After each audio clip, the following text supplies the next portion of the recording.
Well, Byakuya and Makoto showed up together. Where the heck have you two been? Just disappeared without a word. We were investigating, of course. How could you not figure that out by this point? Makoto's ranked high enough for you guys to go off together. Just the two of you. What, are you jealous?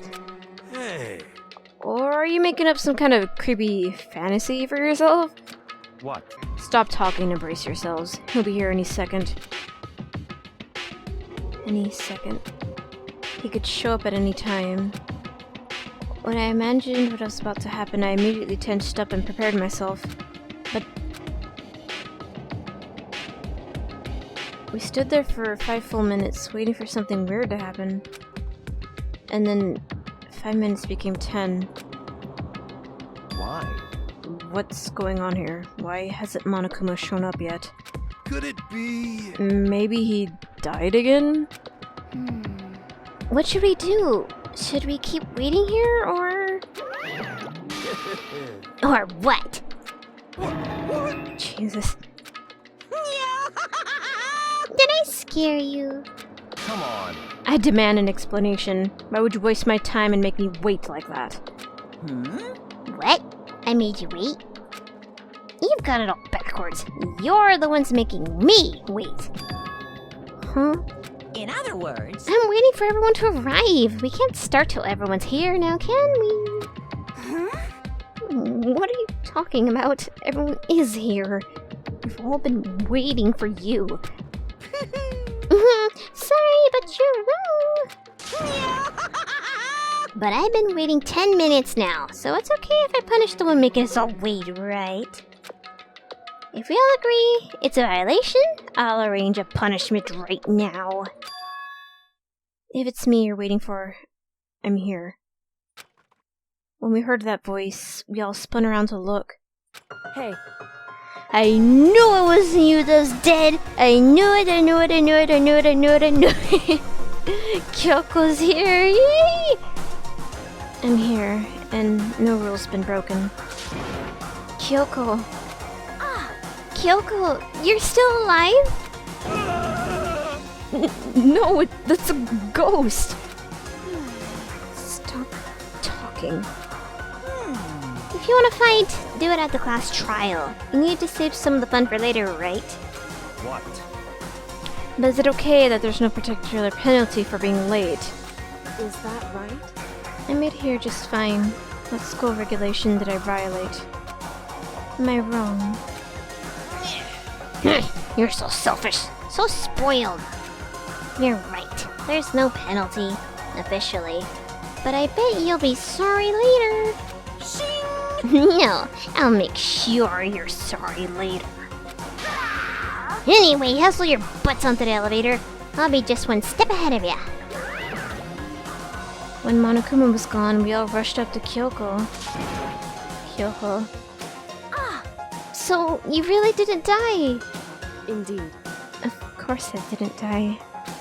Thank God, I'm so glad you're okay. Perhaps, but that's not necessarily a good thing for us. Huh? He's right, now we've got to deal with a ghost. I told you, stop talking. Let's go. Come on, let's just go. Whatever we need to discuss, we can do it during the trial. Without ever looking directly at her, Byakuya stepped into the elevator. Master, wait for me. Good call. Who knows what might happen to us if we take too long. But... I'll be happy when this trial is all over.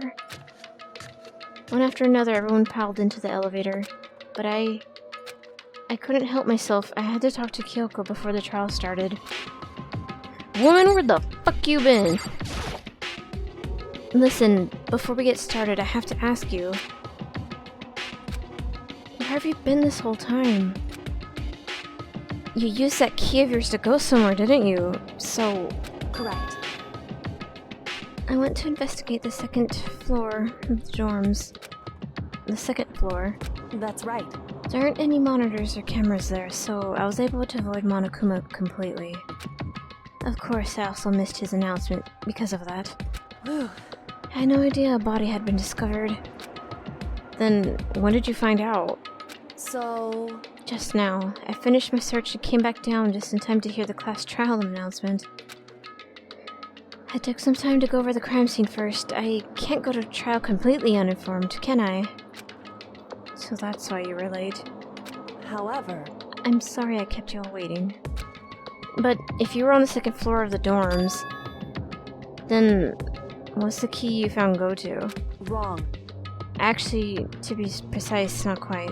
In other words... I used Monokuma's secret tool, which can open any lock in the school. What? Just a second! Hey! What are you two doing? Hurry up before we get in trouble with Monokuma!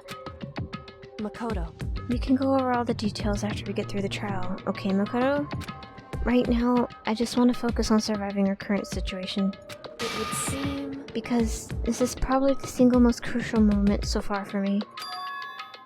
For her? That's a strange way to put it. Class trial is important for everyone, right? So why would you say it's a crucial moment for her? Goodbye.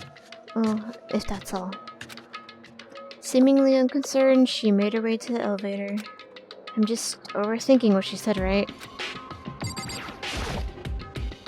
Being the last one left, I stepped on... and the door slid shut. This time, the clunking was loud enough to hurt my ears, and the dread began to consume once again. I can't imagine ever getting used to the mental pressure that comes with preparing for an execution. In that dusky darkness, nobody said a word. We just stood there, silent and still. After an immeasurable period of time, the doors opened without warning. Dazzling light penetrated every depth of my eyes. But it wasn't the illuminating light of hope. It was the blinding light of despair. Oh, it's super bright in here. Ah, I've been waiting for this. I feel like it's been forever since we got together like this. The time for pointless jokes and jabs have passed. Thrills, chills, Let's get on with the show. And so the curtain opened for the 5th time. Deadly judgment, deadly deception, deadly betrayal, a deadly riddle, deadly defense, deadly faith, a deadly class trial.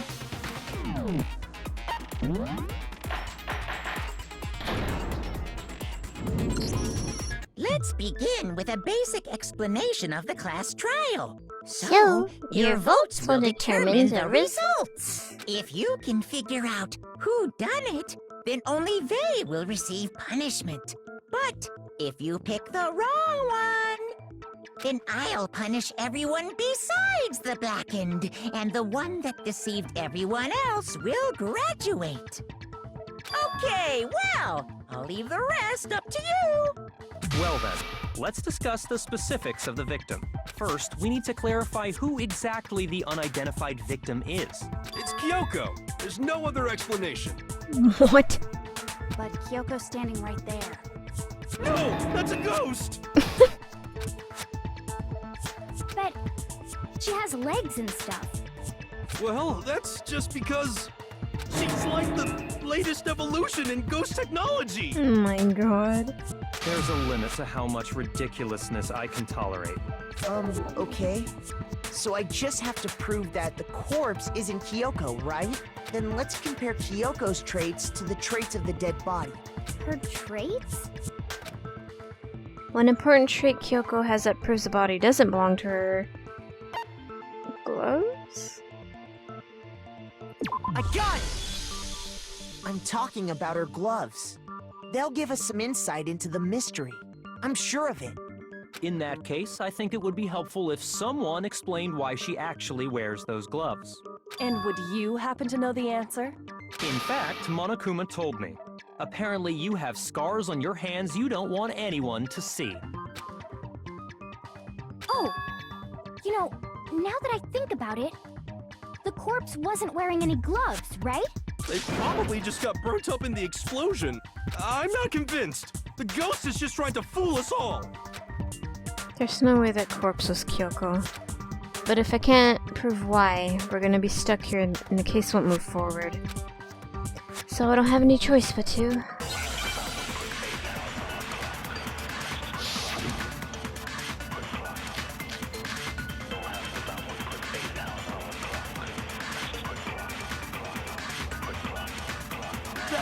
Kyoko there is just a ghost. Impossible. Okay, then prove it. Prove she's not a ghost. The dead body wasn't wearing gloves. They got burnt up in the explosion. Then she was wearing gloves before the explosion? Well, yeah, she must have been wearing gloves. Because that corpse is absolutely Kyoko. This entire discussion is idiotic. I know that body isn't Kyoko's and I know how I can prove it. Got burnt up in the explosion. Then she was wearing gloves. Well, yeah, she must have been wearing gloves. No, that's wrong.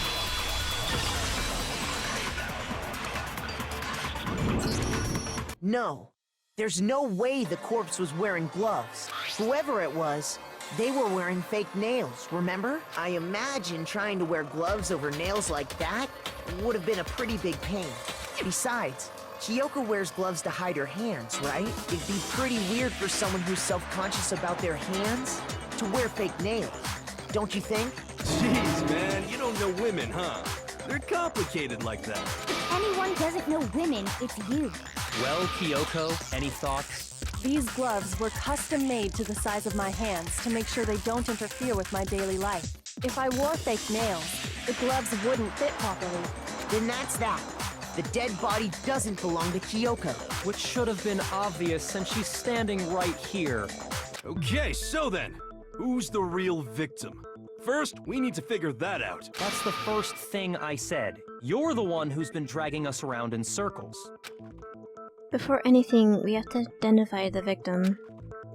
Everything starts from there.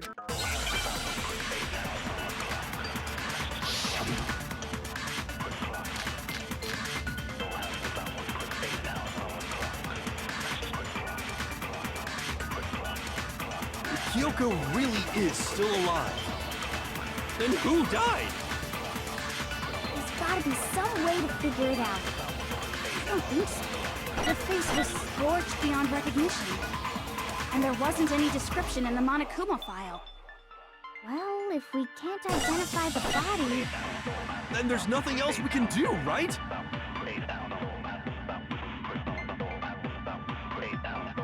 Well, if we can't identify the body... No, it's wrong.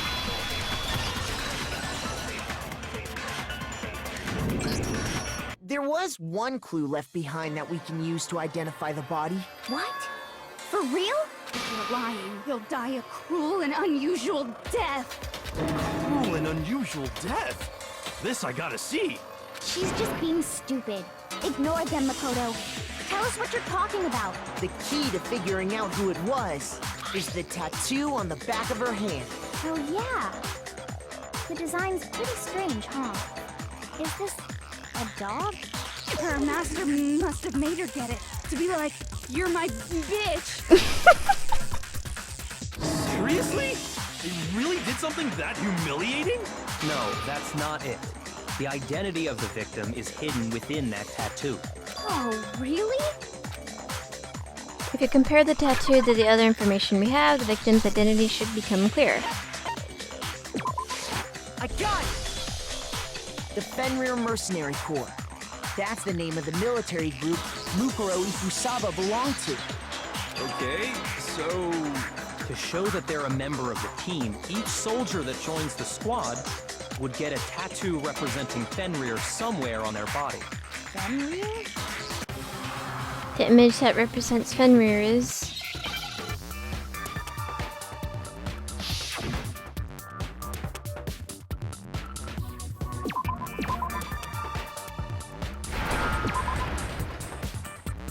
Now I understand. The representation of Fenrir is a wolf. Fenrir, the Wolf of Ragnarok. It's from Norse mythology. A huge, world-ending wolf beast. He's the child of the trickster god Loki, and a female giant. Man, after all this time, we finally got a glimpse of the literary all-star. A wolf tattoo. And that means... Exactly. The body we found had a tattoo of a wolf, which means that person must have once belonged to Fenrir. So it must have been Mukuro. What? Hold on. Isn't she the one that was behind this whole thing? You sound surprised, but you're absolutely right. Yes, indeed. The trial this time is to solve the murder of Mukuro Ikusaba. Are you saying the mastermind is dead? And now we have to have a cool-ass trial? No. It means we were wrong in thinking that Mukuro was the mastermind at all. But I mean, being the ultimate despair seems like a pretty mastermindy title to me. Maybe we shouldn't have been thinking of her as the ultimate despair in the first place. After all, looking at her profile, I didn't see anything that would fit such a description. All it said was that she was the ultimate soldier. If I remember correctly, that other information came from Kyoko. That's what you told Makoto, right? So that means Kyoko got it wrong? And who was she? Who was Mukuro Ikusaba? She's been gone this whole time? And when she finally turns up, she gets killed. Usually when there's a scene where an important character dies, it has a lot more detail. So you're saying she wasn't an important character? Which would mean she was the same as us. Just another participant. Then who's the real mastermind? It must have been the Hope's Peak Academy headmaster after all. No, the headmaster has nothing to do with it. But how can we trust that? We already know your information about Mukuro was wrong. My information was not wrong. Okay. We're in the middle of a trial right now. Figuring out who killed Mukuro is first and foremost. Please limit all future prattle, chatter, and chit-chat as much as possible. Fine. Uncovering the identity of the mastermind will have to wait. But remember this. No matter what happens, we will find out who you really are. I stake my family name on it. I have officially decided to completely ignore all such attempts at provocation. Now then, just so nobody's confused, let me state this one more time for the record. The reason we're having a class trial is because a murder among the students has taken place. Hammer that point straight into your big ol' brains! What you're saying is that both the victim and the culprit are part of the student body? Then, one of us killed Mukuro? What? Wait, no! There's a chance that there's some mystery 17th person who's been hiding all along! Nope! There are only 16 students in total that have been taking part in these events. Seriously? Then one of us killed Mukuro? Who did it? Who's the killer this time? Get a hold of yourself. We've already narrowed down the list of possible suspects. Huh? I'm sure you realize who I'm talking about, right, Makoto? Who the evidence points to? Based on what we know, there can only be two suspects. Us two. I got it! You've narrowed it down to Kyoko and me, right? Why do you say that? Allow me to explain. Just after nighttime last night, I went to the garden, so I can confirm that at that point, there was no dead body there. So, the murder must have taken place after I left the garden. However, Hiro, Toko, Hina, and I were in the gym the entire time. The gym? That's right. The four of us were there trying to dismantle Monokuma. The whole time, we were very careful not to go anywhere alone. We even went to the bathroom in pairs. All of which is to say, the four of us all have alibis. The only ones without alibis Are me and Makoto. That's why you're able to narrow down the list of suspects. exactly so. So the only suspects now are me and Kyoko. Damn it. I can't let this stand. Somehow I have to clear my name. I have something I'd like to say regarding the whole alibi thing. Are you thinking of raising an objection? Well, before that, I just want to try and get a better idea of what time the murder took place. Doing that might reveal some kind of clue. Whatever you want. Somebody go ahead and help him out. Me and Byakuya can both confirm that the body wasn't in the garden at... Well, it was after nighttime for sure. I'd say it must have been around 10 o'clock. So the murder must have happened after 10 p.m. Then I guess we can say the time frame for the murder was between then and when we found the body? Oh, but what time did we find the body? The one who saw the body first was Toko, right? And she went to go get the pickaxe. It was 9. I got it! The body must have been discovered at 9 a.m., since that's when Toko went to get the pickaxe. 9 on the dot. He's right.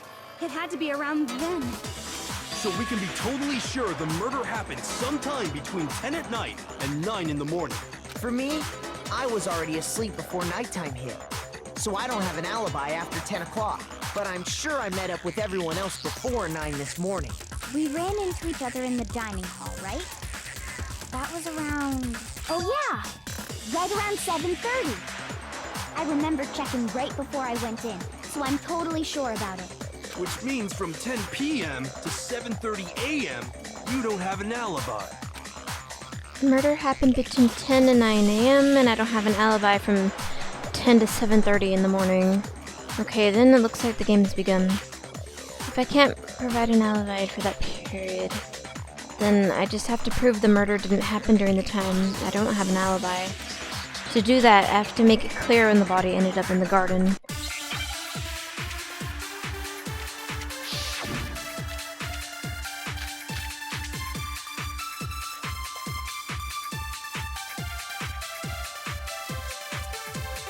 We've established a time frame for the murder.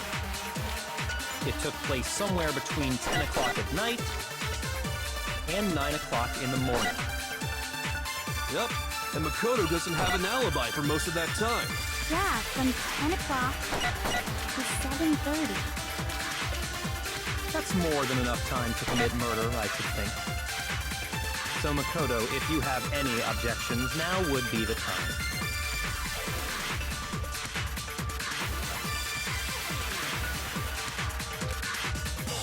Time frame for the murder. It took place somewhere between 10 o'clock. No, that's wrong!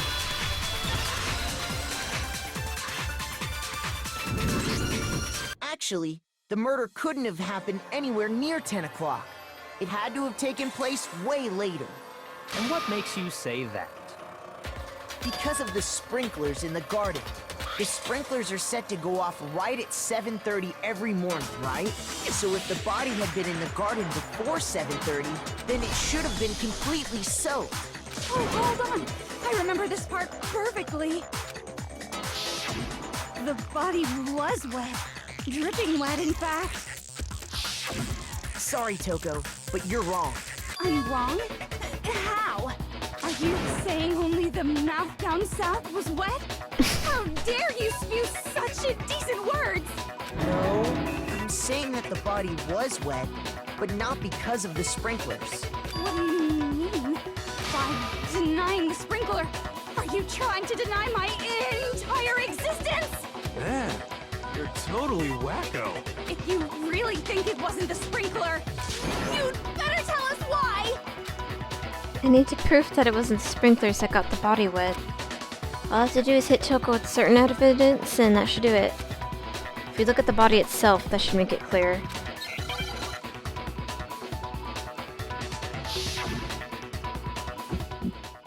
God, we're doing this already? I admit nothing. I hate you. No, no, no! I don't know anything! Hold on! Are you trying to blame me? I admit nothing. I hate you. No, no, no! I don't know anything! Hold on! Are you trying to blame me? I admit nothing. Are you trying to blame me? I admit nothing. I hate you. No, no, no! I don't know anything! How can you say it wasn't the... This should prove it.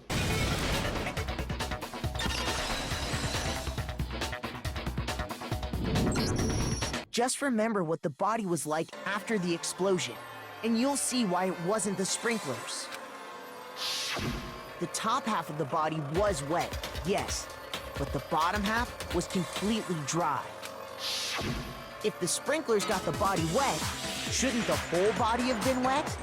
So they only got the top wet? The bottom was completely dry? What a brutal maniac! I'm so sick of her. Let's just move on. The reason only the top half was wet was because...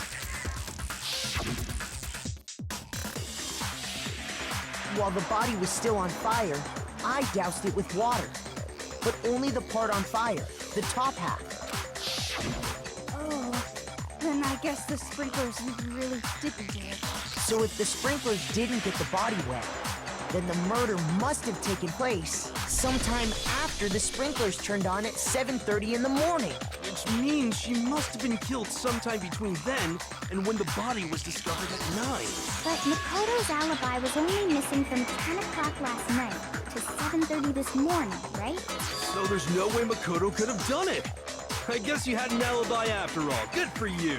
In which case, the only one left without an alibi is Kyoko. Kyoko's the only one without an alibi, which would mean that Mukuro's killer is... No, I refuse to believe it. Kyoko murdered someone. That's... I'd just like to say one thing. If you vote for me and I die here, the mystery of this school will stay hidden forever. Which is why I can't let that happen.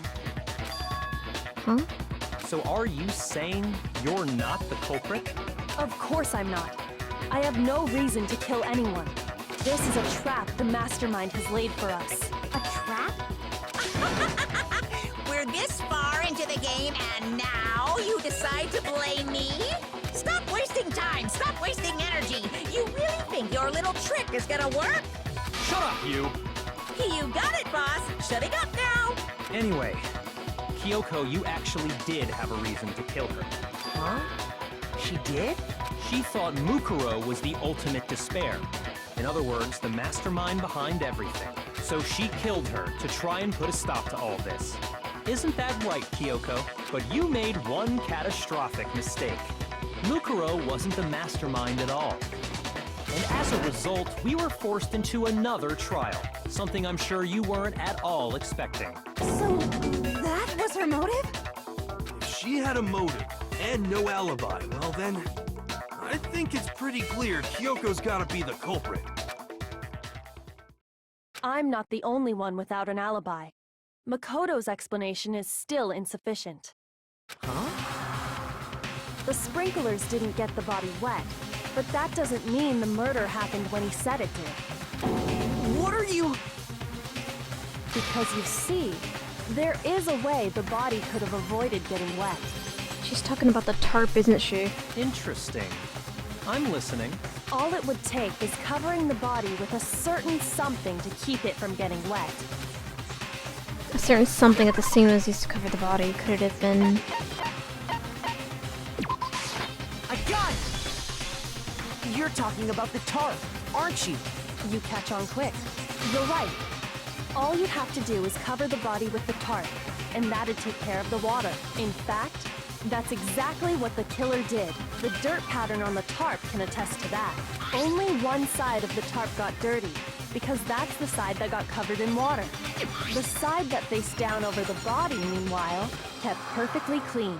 This proves that the killer used the tarp to keep the body from getting soaked. But why would they go to all that effort just to keep the body from getting wet? Most likely so they could cloud the issue of when the murder actually took place. In other words, to create an excuse exactly like the one Makoto just gave us. Why would she say that? Why would she want to make me look like the killer? No, I can't think about that right now. That tarp. If it was used the way Kyoko said, the tarp must have been touched the body, right? But the body... Wait, something's not right. And what might that be? I can't worry about Kyoko's motivations. If I don't do something, everyone's gonna think I'm the killer. I have to refute what Kyoko said.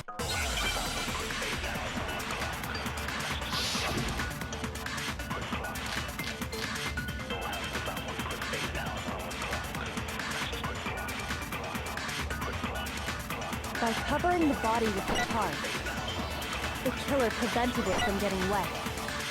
So the reason the tarp was only dirty on one side is because the sprinkler got that side wet.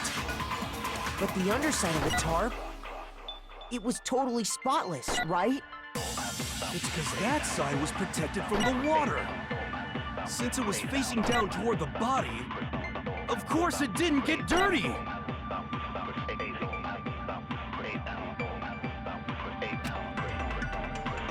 It didn't get dirty. No, it's wrong.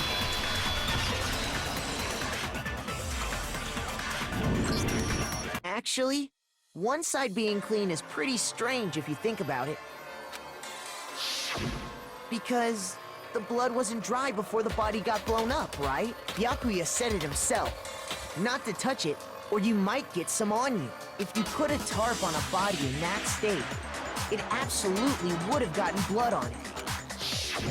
Well, maybe the culprit washed it, so nobody would know they'd used it. If they had, they would have washed both sides. Just washing the one side wouldn't hide anything. Oh, yeah, true.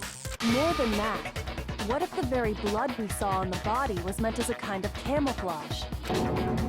What?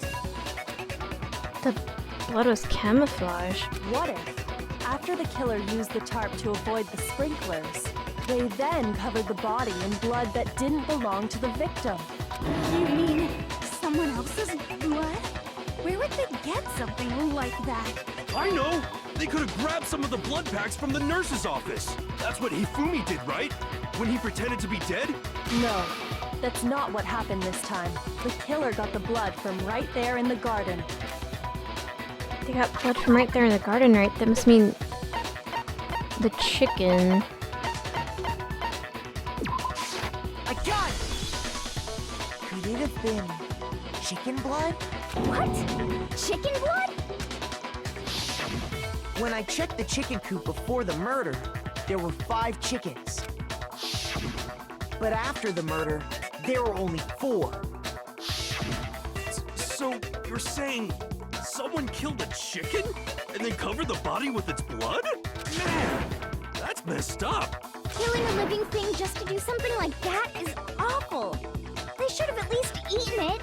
I wonder if the killer had to get the blood from the scene so they wouldn't be spotted walking around. Anyway, there's no denying that a chicken went missing, which provides a basis for my theory. Perhaps, but even so, there's one thing that still doesn't make sense. You said the culprit used the tarp to avoid the water and then covered the body in blood, right? But if that's the case, then the blood should have soaked into the ground around the body. But that's not what we saw. Only the victim's clothing had blood on it. The ground was completely clean. I have to agree, that certainly is strange. Maybe they didn't apply the blood at the scene. Maybe they covered the coat in blood beforehand. They covered it beforehand? When you discovered the body, was it wearing the coat like you normally would? I think so. Wait, no. The head was through the neck hole, but the arms weren't in the sleeves. Then that settles it. Sorry, I'm having a tough time keeping up. What settles what? Here's what happened. The murder took place before the sprinklers went off, but the body didn't get wet because the killer covered it with the tarp. Then, later, at the same time the killer was gathering up the tarp, they pulled the coat over the body, the coat they'd already covered in blood.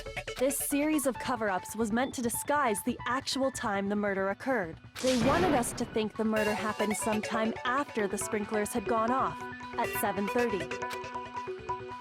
If that's actually what took place, it certainly becomes possible that the murder happened earlier. But to pull all that off, wouldn't they have had to go back to the garden after the sprinklers turned off? That actually wouldn't have been all that difficult. Huh? They already had the coat ready, so they just had to grab the tarp and pull the coat over the body. They'd be done in no time. Maybe, but still. Hina, after you met up with Makoto in the dining hall, did you two stay together from that point on? Oh no. I headed off to the gym, and Makoto didn't show up till later. Then he had plenty of time to spare, wouldn't you say? That's not... Don't bother saying it's not possible. I must admit, Kyoko's reasoning is sound. Makoto's alibi is inadequate. And the suspicion falls back on me again. But why? Why is Kyoko trying to entrap me? I don't understand.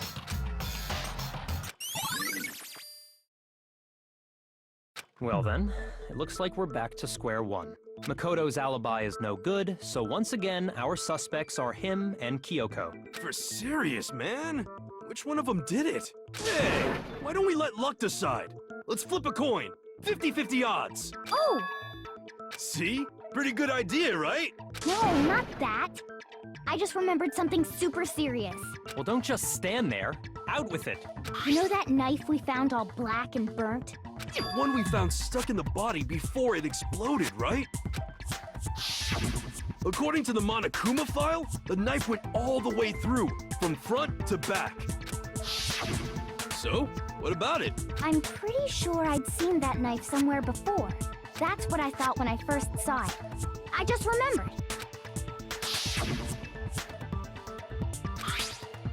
Yep, she remembers the knife that Makoto had.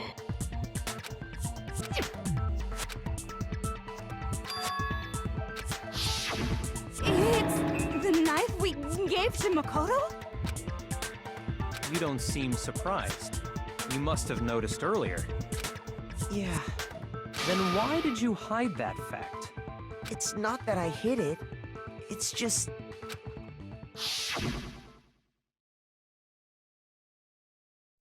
I couldn't be sure of exactly what happened last night. I thought maybe I really did kill her.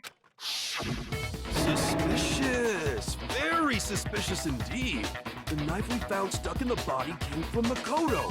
Now I'm totally convinced he did it. 12,000% convinced. Considering everything up until now, I should be able to make it clearer. I have to prove that I didn't murder anyone. I'm not the killer.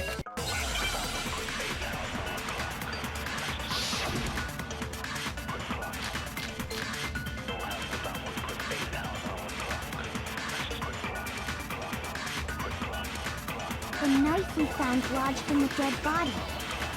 It's the same one we gave to Makoto. It really is, isn't it? I was afraid of that. If he did have that knife before, then that seals it. Makoto did it. Just because I had the knife once, that automatically makes me the killer? Well, getting stabbed is what killed her, right? So there's no question. You took that knife of yours and killed her with it. What a horrible man you are, Makoto.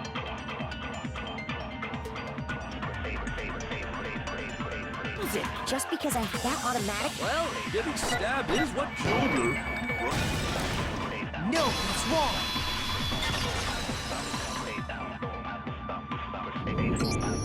Wait, hold on. The stab wound isn't what killed Mukuro. That should be clear from the description of the cover-up we just heard. Lies! We never talked about what killed her. No, don't you remember? The killer covered the dead body with the tarp, and then put the bloody coat on it, right? In other words, the victim never wore that blood-stained coat until after they were dead. Okay, fine. So what? So, when we discovered the body, the knife had been thrust through the coat along with the body. Meaning, if she wasn't stabbed until the coat was put on, and she was already dead at that point, obviously the stab wound isn't what killed her. Maybe you stabbed her twice. Once to kill her and once to cover it up. The victim was stabbed twice in the same spot? No, there's no way that's possible. The exact condition of the body was written down for everyone to see. I got it! The Monokuma file clearly states that there was only one stab wound. Oh yeah, it sure did. Totally forgot about that. Then the knife... Was just another piece of camouflage set up by the true killer. They probably stabbed her to draw attention away from what actually killed her. Exploding the body afterward was probably meant to do the same thing. The explosion severely damaged the body, making it impossible to know what really killed her. It was all the killer's attempt to destroy all evidence of their crime. So they wanted us to notice the stab wound and then detonated the body afterward. They meant for us to latch onto the knife as the cause of death, then destroy any evidence proving otherwise. Oh, hey, I have a question. It kind of goes back to the beginning, but what's the deal with that explosion anyway? Why'd the body just blow up all of a sudden like that? If you bothered to put that lump of gray matter between your ears to use, you'd know the answer. Well, if you're so smart, just tell me. I'll tell you. I bet some unknown quantum particle caused an atomic-level spontaneous combustion! I might be dumb, but even I'm not dumb enough to believe that. Go ahead, Makoto. Tell her or we won't make any headway on this. There's only one explanation I can think of for the explosion. A gun! After the explosion, we found a tiny fragment of something on the ground near the body, right? That fragment reveals the cause of the explosion. Huh? You know, I feel like I've seen something like it somewhere before. That's only natural. Because, of course, we saw the same thing when we dismantled Monokuma. It's part of a bomb. Oh! Then the explosion was because of the Monokuma bomb. Anyway, the culprit's motive is becoming more and more obvious by the minute. They wanted the knife wound to look like the fatal injury so that we'd suspect Makoto. And the only one who would benefit from that is the only other possible suspect. You, Kyoko. Hold on a second, Byakuya. What's the problem? Well, I just feel like we need to think this through. We still don't know what actually killed the victim. That's true. It's definitely bugging me. What really killed her? Fine. I have no problem with that. Let us continue the debate. It won't change the facts of the case regardless. We need to determine what ultimately killed her. I need to concentrate.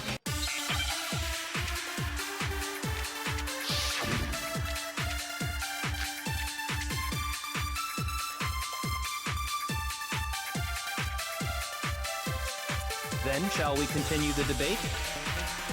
The victim's fatal injury has yet to be determined, correct? The explosion didn't kill her for sure. Yes. Well, yeah. She was already totally dead when that happened. And it wasn't me because of the knife, right? And then there's only one other thing. Oh, yeah. According to the Monokuma file, that's gotta be it. There was evidence that showed she was hit on the back of her head. And more than that, the victim had suffered countless wounds across her entire body.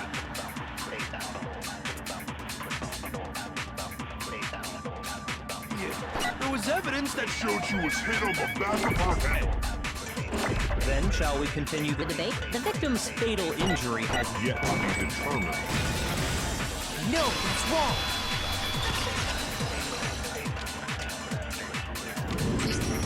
Mukuro died because of the blow to the back of the head she suffered. What about the wounds all over the rest of her body? They didn't have anything to do with it? The Monokuma file makes it clear that those weren't fresh wounds. Oh yeah, good point. If they were old, I guess they don't really matter. Okay, then we're safe in assuming the blow to the back of her head is what killed her. But then, what was the murder weapon? The Monokuma file says she was hit with a blunt object, about as thick as a metal pipe. Oh, I bet it was the pickaxe! How is that even possible? If you hit someone with that, it'd cave their skull in completely. Well, maybe they held it the other way and hit her with the handle. No way! The balance would be all off. You wouldn't be able to swing it with any kind of power. I wouldn't mind testing it on you if you want. No thanks. I bet you just hit me with the metal end and call it an accident. I'd love to scoop out that nasty brain of yours, throw it on the ground and spit on it. I feel the same way. Looks like we're on the same page this time. Seriously? We want to figure out what killed her, right? It just so happens we already know. We already know? could count on you, Master. So what was it? Go ahead and tell them, Makoto. Surely you've deduced the real murder weapon?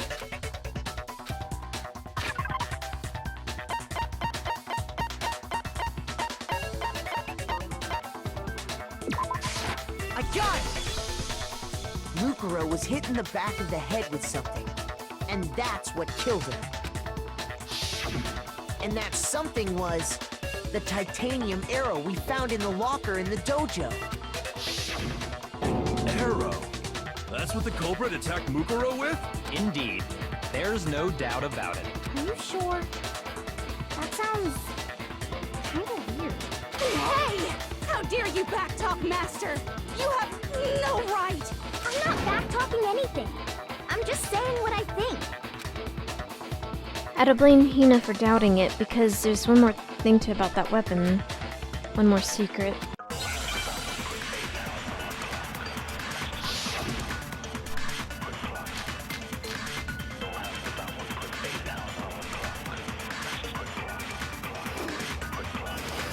The titanium arrow. It was in the dojo locker, right? I have no doubt that was the murder weapon. Are you sure? You don't sound convinced. What's the problem? Well, because in the Monokuma file, it said the weapon must have been about as thick as a metal pipe, right? It seems like an arrow would just be too thin. Talking back to Master! You have no right!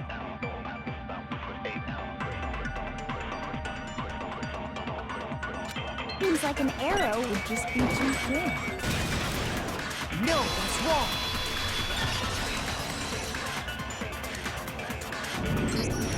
You're right. Just the one arrow would have been too weak. That's why the killer used another weapon. Another weapon? Inside the dojo locker, we also found a balled-up wad of duct tape. The killer probably used this duct tape to bind multiple arrows together. Bundling them together using the duct tape would easily create a single weapon as thick as a pipe. And that's exactly what the killer did. It's similar to Aesop's fable about the bundle of sticks. One stick is weak, but put them together, and they become strong. It's meant to teach cooperation. That's harsh. How is it harsh? You even listening? Anyway, that explains the murder weapon. As for who the culprit is that stashed the weapon in the dojo locker, it was you, Kyoko. I've never been to the dojo. Yes, you have. You were there with Makoto. Oh no, you absolutely have. How can you say that with such confidence? Because we have proof, of course. Don't we, Makoto?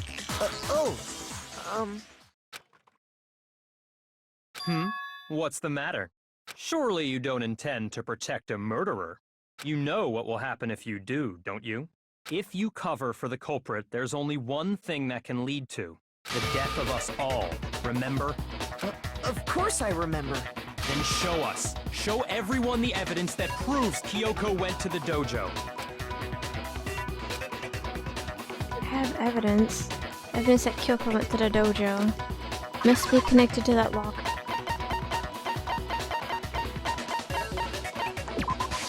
I got it! The one thing that proves Kyoko was in the dojo is right here.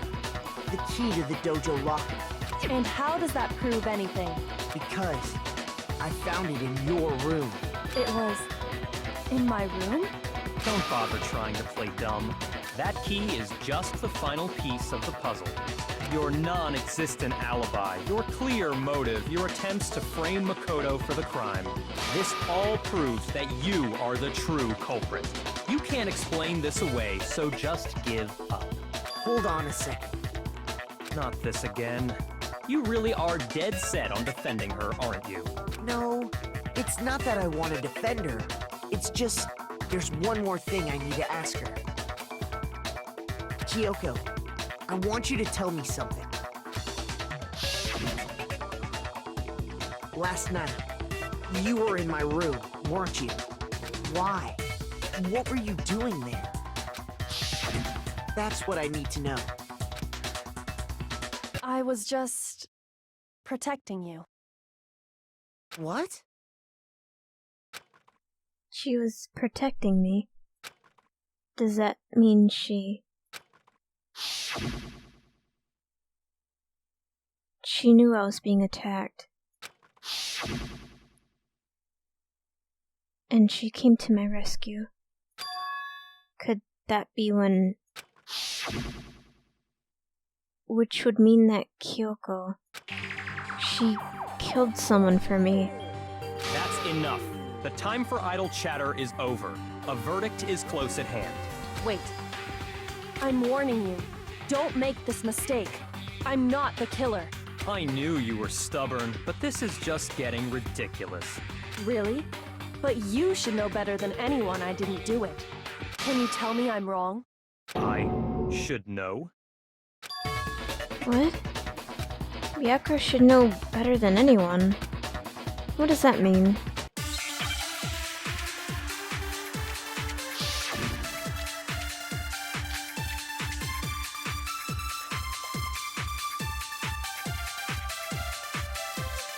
Those words you just spoke, what do you mean? Exactly what I said. I'm not the killer. You should understand that more than anyone here. Byakuya, what are you hiding? Master would never hide something from me! There's proof that you aren't the culprit. Is that what you're saying? You stated a theory earlier. You said I hid the evidence of my crime in the dojo locker, and then left the locker key in my own room, correct? But could I really have done that?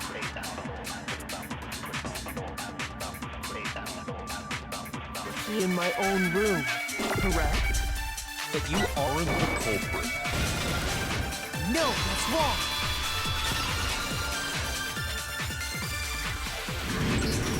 If I'm right, Kyoko wouldn't have been able to get into her room.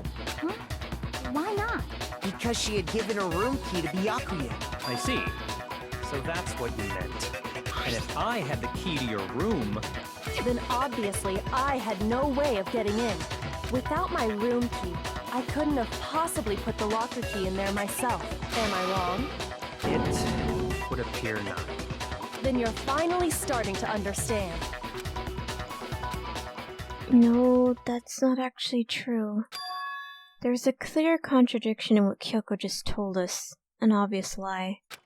But this just isn't like her. To try and save herself with such a desperate lie.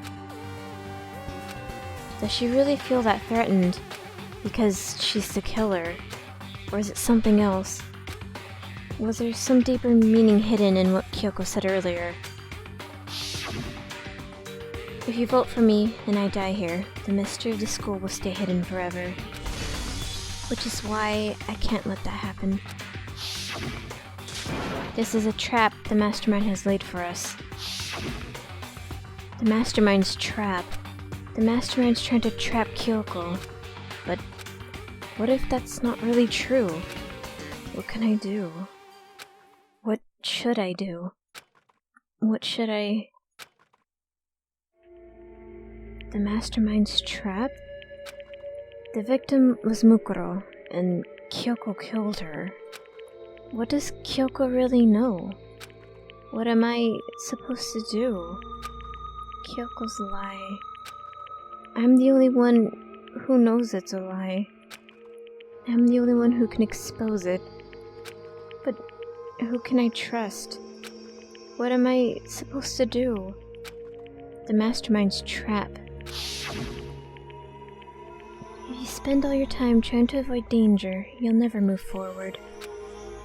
We know the danger, but if that risk means solving the mystery, we have no choice. Am I wrong?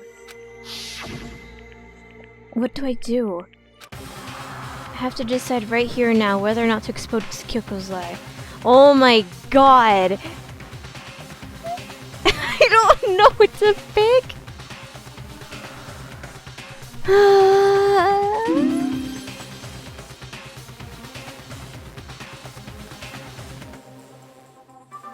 Fuck! I don't... If I fuck this up, I'm gonna have to start over, but I really don't think she's the bad guy, so let it go. I've made my decision. I have to believe in her.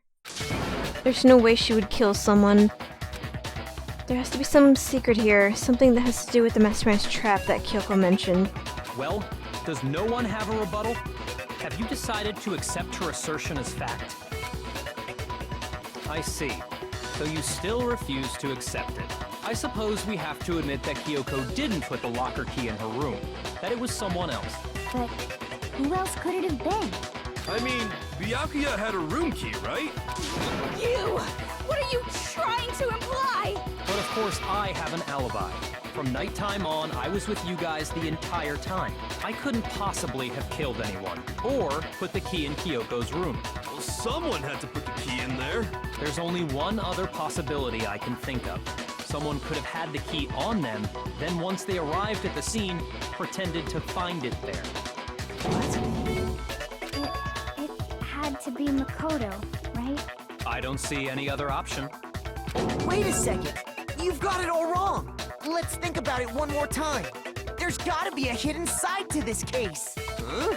A hidden side? First of all, there's something off about this entire trial. You all see it, don't you? Mukuro, who we didn't even know existed, suddenly shows up dead. And then we're thrown into a trial. And Kyoko even said, it's a trap the mastermind set for us. So that's why this has to be... Okay, time's up! What? You can't do that. Huh? Time's up! Class trial's all over! Everyone can stop talking now! What? Time's up? What do you mean time's up? There's no time's up. Since when have we... It's because you were late, so we had to push back the start time! He just wants us all to die, not find out anything. So then, it's time for voting time, okay? Everyone, please vote using the lever in front of you! Voting time? No, did I choose the wrong choice?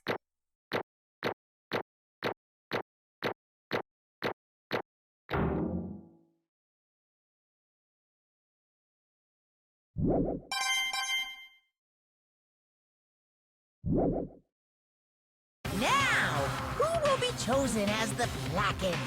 Will you make the right choice or the dreadfully wrong one? Hey, hold on! What's it gonna be? What's it gonna be?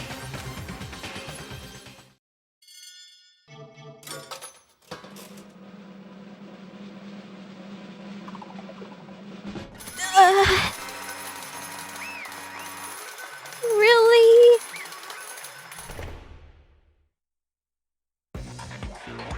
What? You think I'm the killer? Sorry, man. Sorry. It's all your fault. Everyone, you're wrong. You've got it all wrong. I didn't do it. Yes, indeed. Good job, everyone! Good job. Yep. Yeah, they got it right! No, I know that's not true. None of this makes any sense. This whole trial doesn't make any sense.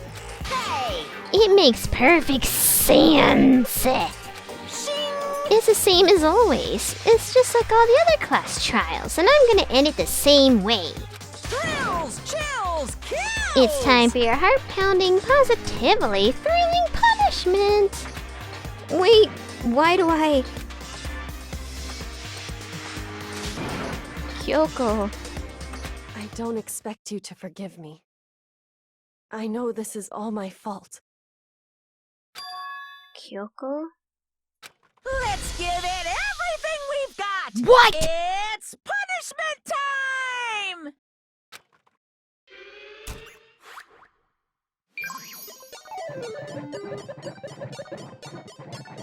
What?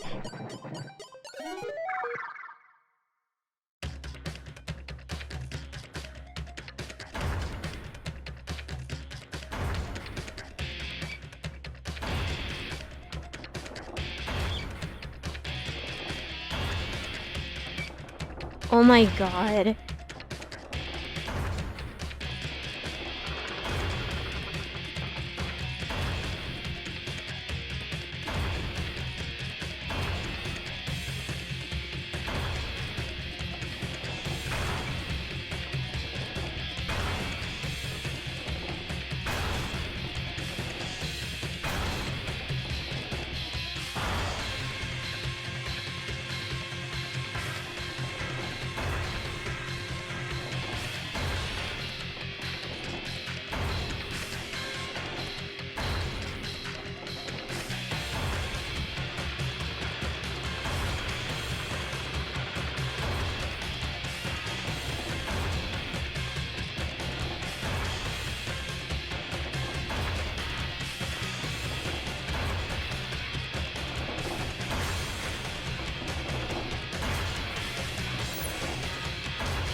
Huh?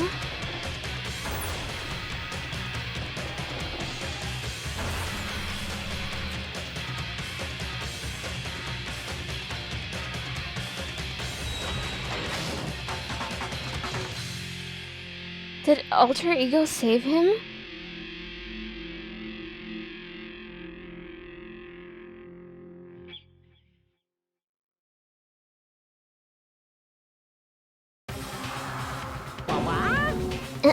Huh? What's this? What's going on? Hey, was that? Yeah, it had to be. This is... Alter Ego. Alter Ego? Is this some stupid virus from that stupid guy? You must have planted it when you invaded my network. Damn it all to hell, I don't believe this. It would seem... It seems he finally made a miscalculation. No, you miscalculated from the very beginning. What was that? In other words... What I'm saying is, you shouldn't have underestimated us. Why are you talking like you've already won? I barely felt a thing. It was a pinch, an itch.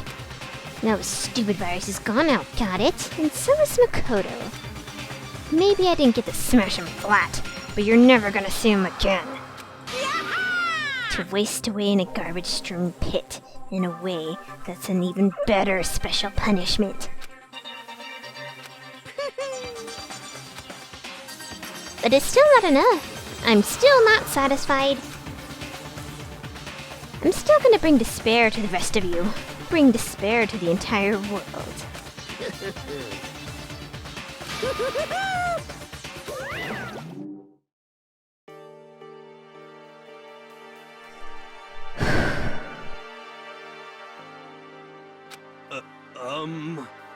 Is he gone? Hey, Kyoko, what's the meaning of all this? Just what the hell's going on?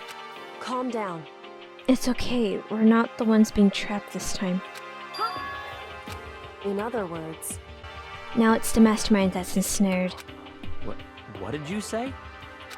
So... You'll understand soon enough. Very soon indeed.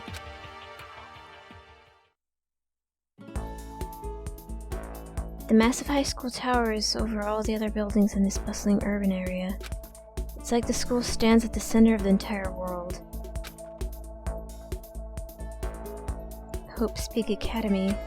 It brings in top students from every field imaginable, a government-funded school of privilege. They say that if you come here and manage to graduate, you'll be set for life. With hundreds of years of tradition, it sends the cream of the crop into the workforce every year. It was built to raise hope in the nation's future, which makes Hope's Peak a pretty fitting name. There are two things you need to attend this school. One, you have to already be attending high school. Two, you have to be the very best at what you do. No ordinary student could enroll here. The only way in is if you're scouted by the school itself. And standing there at the gate of the ultimate school, filled with the ultimate students, was me.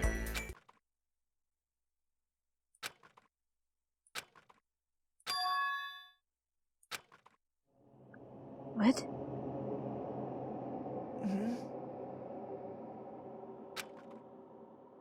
Where am I? I woke up with my head resting on top of a wooden desk.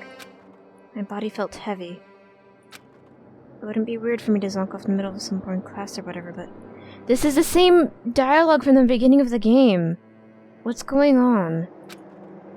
What was I doing asleep here just now? It wasn't any classroom I've ever been in before. What the heck's going on?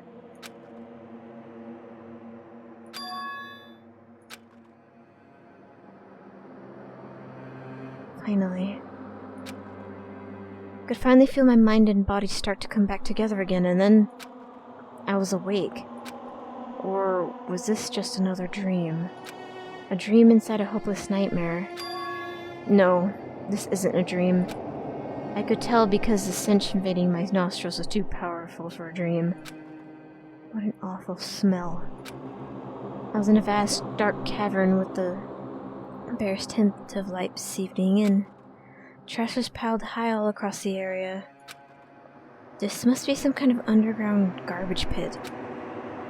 A heck of a situation to find myself in. But that was just the beginning of my problems. Was I going to be stuck in here till I wasted away and died? No, I can't let that happen. Not after what my good friend went through to save me. I remembered all too well what would happen. Alter Ego saved me. And he used the last little bit of his strength to do it. So I can't give up now. For myself and for my friend. And with that, my pursuit of survival began. First up was to start looking for a way out of here.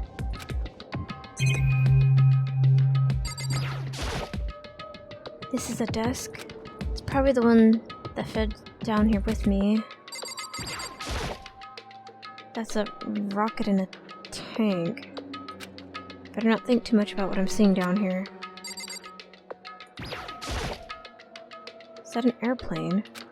How'd something like that wind up in the school's garbage pit?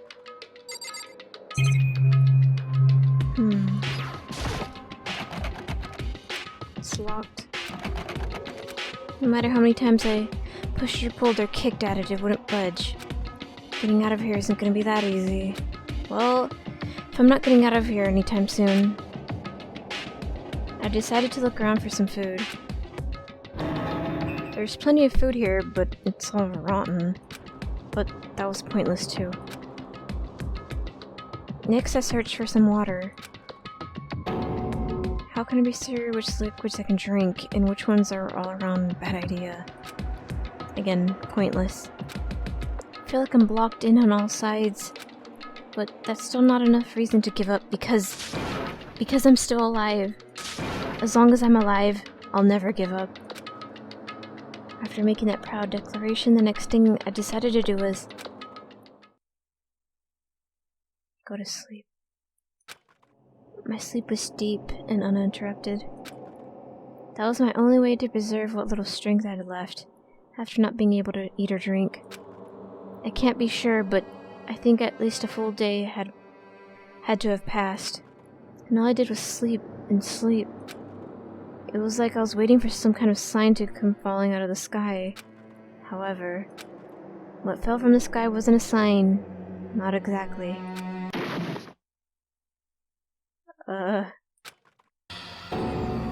What the... A strange sound pierced my silent isolation, jarring me awake. Garbage. As I watched the pile of garbage jolted and formed an odd shape. Did something fall over there? Something fell from up above. What could it have been? Did a giant piece of trash just fall down here? Carefully stretched my hand out towards whatever it was and tumbled down here with me. Just a second. A giant piece of trash. Rude. Before she even emerged from the pile of garbage, I knew who it was. Kyoko. It smells awful. Oh my god, she's got a noodle cup on her head. She came down here to find me. She's so sweet. Kyoko. Indeed. You look like you're doing better than I expected. What are you doing here? So... Isn't it obvious? I'm here to help you. I'm glad to hear that, Kyoko. You've got a bit of garbage in your hair. She gave her head a quick, sharp shake to get rid of the trash, then faced me again. Hey, First, I have something for you. Go ahead and eat it. You can talk when you're finished. Aww, she brought me food and water. Thank you! I snatched the bread and water just as she was holding it out for me. Within seconds, it was into my mouth and making its way down to my stomach. That really hit the spot. Now I've got all the energy I need to keep going. So you still haven't given up then? Of course not. After all, the fact that I can keep going forward is all... It's all about what I'm good at. Well, that's not such a bad thing to be good at. But Kyoko, why'd you come to rescue me? so... To pay a debt. Or, no, to atone. Atone? You... During the trial, even though you knew I was lying, you didn't say anything. So you knew that I knew. Indeed. But even though I knew, I did nothing to help you. I abandoned you. Don't say that. You didn't abandon me. No, that's exactly what I did. I abandoned you in order to save my own life.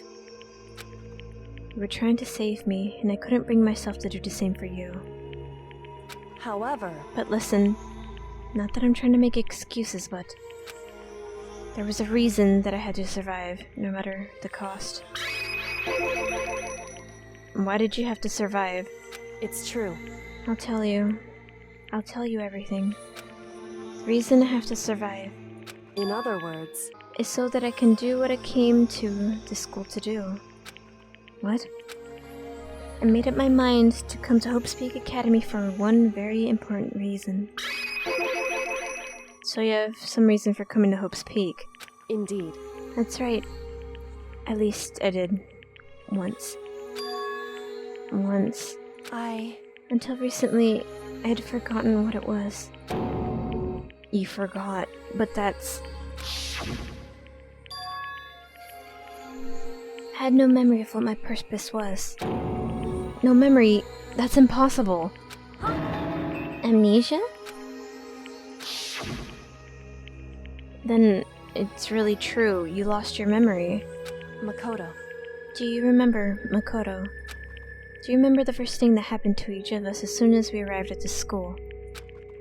The first thing? You're talking about when we fainted, right? I fainted, and when I woke up, I was trapped here. That's right. I fainted too, and then I woke up. I noticed a strange feeling of separation within myself, a disconnect. It would seem... Thinking back on it now, at that point my memory was gone. At that time, I'd forgotten. I couldn't remember why I'd come to this school, and I couldn't remember what my ultimate ability was. But what would make you forget all that? Hey, Strange, isn't it? It's hard to imagine it happened by chance. It seems much too convenient. Are you saying you think you lost your memory because... indeed. I don't think. I'm positive it was the work of the mastermind. They stole my memory. But why would they want to do that? There's only one reason I could come up with. Because of my purpose and my ability, somehow they would interfere with the mastermind's plans. So the mastermind just stole them from you. However... And it could also mean, somehow my memories may be connected to the mystery of the school and the mastermind. Which is why I have to get them back. That's why I've been investigating things by myself this whole time. But if what you say is true, why didn't you ask the rest of us to help you? Why is that? If I did that, and we all worked as one, the mastermind would have noticed right away. Plus, there's always a chance that the mastermind is actually one of us. What? Correct. Well, don't make too big of a deal out of it. It's just a possibility. But since it is a possibility, we can't ignore it, right? The mastermind, one of us. If she believed that, then of course she couldn't trust anyone around her. In which case it only makes sense that she would look into her missing memory by herself. However... That being said, there is a limit to what I could do by myself, which is why I asked you to help me. But why me? Because among everyone, you were the least likely to be the mastermind. That was just intuition, but... I see. Your intuition was right, though. There's no way an ordinary kid like me could have been the mastermind. I understand. I should understand everything. My goal isn't to get out of here. It's to stay here.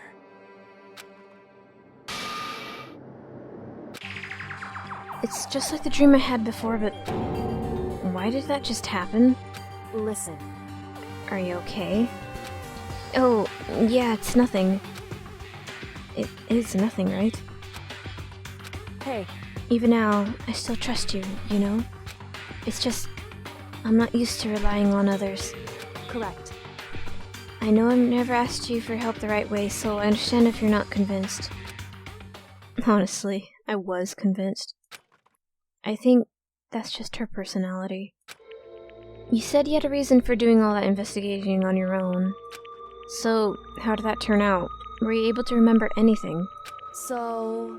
I think there's still a lot I don't remember, but at the very least, I was finally able to recall my purpose and my ability. You mentioned your ability. My ability, what everyone should have known me for. I'm the ultimate detective. And that seems pretty damn obvious, since you're so fucking good at it. The ultimate detective. Correct. And the reason I came to Hope's Peak Academy, there was someone I had to find, here in the school. You had to find someone. Who? So... Well, it was the headmaster of Hope's Peak. The headmaster? Why did you want to find him? Because he's my father. What? In other words... I was separated from him as a child. As it turns out, he became the headmaster of Hope's Peak. Kyoko's dad is Hope's Peak's headmaster. Then that explains what Alter Ego told us, how he thought the headmaster was involved. I'll find a way. Huh? No matter what it takes, I will find the headmaster. No matter what? So, My memory hadn't come back at that point, but when he said that, I felt strange. It makes perfect sense now, of course, since my whole purpose for coming here was to find him. That makes sense. However... But listen, Makoto, I want to make this perfectly clear, so there's no misunderstanding. I said the headmaster wasn't the mastermind, but I didn't say that to protect him. I only said what I felt based on what I'd seen when I snuck into the headmaster's room. Then, what did you see in there? So... The room had been ransacked. The shelves were a mess, the desk drawers dumped on the floor. The only conclusion is that someone who didn't know where anything was had been in there. You mean the mastermind, right? It's true. That was my assumption, yes. And to confirm my suspicion, I decided to investigate the second floor of the dorms using the key I'd found. But why there? Because I'd also found this in the headmaster's room. Is this some kind of map? Indeed. It's a layout of the entirety of Hope's Peak. I found it in the headmaster's room along with Mukuro's profile and that key. The map showed that the second floor was home to a number of rooms meant for faculty use. Some of the staff must have had to stay overnight from time to time, and I figured the headmaster would have had some kind of private room there. I assumed that if it were true, that room would likely hold more clues, so I went to check. Correct. And that's when I finally remembered. I remembered that my purpose was to find the owner of that room. So, you went there to see if the headmaster really did have a private room. However... But once I got there, I noticed that the second floor of the dorms didn't have any cameras or monitors. So, what was it like? That part of the school, I mean. It's hard to describe. All I can say is... The moment I saw it, I realized... Whatever's going on in this school is more horrific than we'd ever imagined. What do you mean? So... I can't explain it. You need to see for yourself. And I'm sure you'll get your chance to soon enough. It sounds like it must be important. And really ominous. However... Of course, once I got to the second floor of the dorms, there were no cameras and no monitors. Which is why I had an idea of what was going on in the rest of the building. Had to do with Mukuro Ikosaba, doesn't it? However... Just to be perfectly clear, I didn't kill her. And I know it wasn't you either. I know you're right, but that just means... everyone but you and me had an alibi, so then... who did do it? Anyway... What I can say for sure is that the mastermind is directly involved. To begin with, the point of the class trial of Mukuro Ikosaba was to get me killed. Get you killed. Indeed. I stole that key and disappeared. In retaliation, they wanted to draw me out and eliminate me. Correct. That was the point of the class trial. It was? The mastermind knew they couldn't interfere directly. You mean because of the school regulations? That's right. Exactly. And because since I decided Makoto not to expose her lie, that he ended up getting the punishment instead of her. With minimal restrictions, you are free to explore Hope's Peak Academy at your discretion. In other words... The mastermind is adamant about following the rules. And with that rule in place, they couldn't step in. Since they couldn't kill me themselves, they tried to use the class trial to do it. The mastermind couldn't step in because of the rules. That makes it sound like the mastermind themselves is somehow bound by the school regulations. Hey.